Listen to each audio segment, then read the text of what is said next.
Po sa aking channel at kung hindi ka pa po nakaka-subscribe, please consider to subscribe my channel Asul na Ulap para po ma-notify kayo sa mga susunod ko pa pong mga uploads.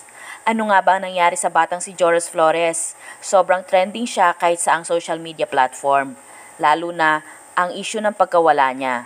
Si Joros Flores ang batang nalunod sa Aklan, kasama niya ang mga kaibigan sa pagtawid sa ilog. Siya ay 16 years old, magpasa hanggang ngayon ay hindi pa rin natatagpuan ang katawan niya sa kabila ng paghahanap sa kanya simula nang malunod siya. Sobrang 2 linggo na matapos mangyari, hanggang ngayon ay palaisipan pa din sa pamilya niya at sa mga nakakakilala sa kanya kung bakit kung talagang nalunod daw siya, dapat lumutang na ang katawan niya.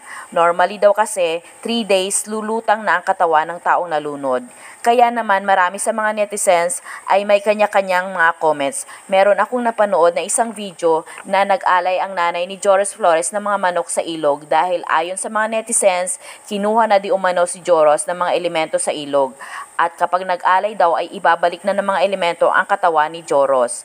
Marami ang nagsasabi na nasa ilalim daw ng tubig ang katawan ni Joros at natatakpan lang daw ng mga bato kaya hindi natagpuan ng mga magagaling na divers.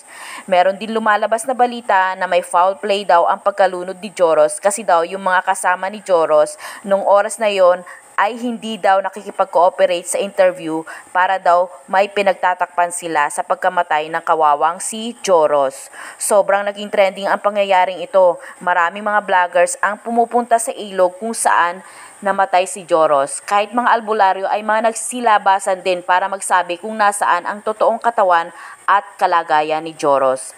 Ang mga netizens ay may kanya-kanya ding panalangin na sana'y matagpuan na si Joros, patay man ito o buhay.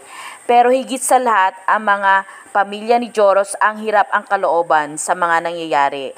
Ang mga magulang niya na halos hindi makatulog sa pag-iisip kung mayayakap pa ba nila ang pinakamamahal nilang si Joros. Sana nga ay makita na si Joros, buhay man o patay.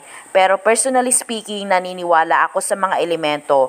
Kayo, ano masasabi nyo sa pagkawala ni Joros Flores? Maraming salamat po sa panonood at abangan nyo pa po ang mga susunod ko pa pong mga uploads. Thank you very much.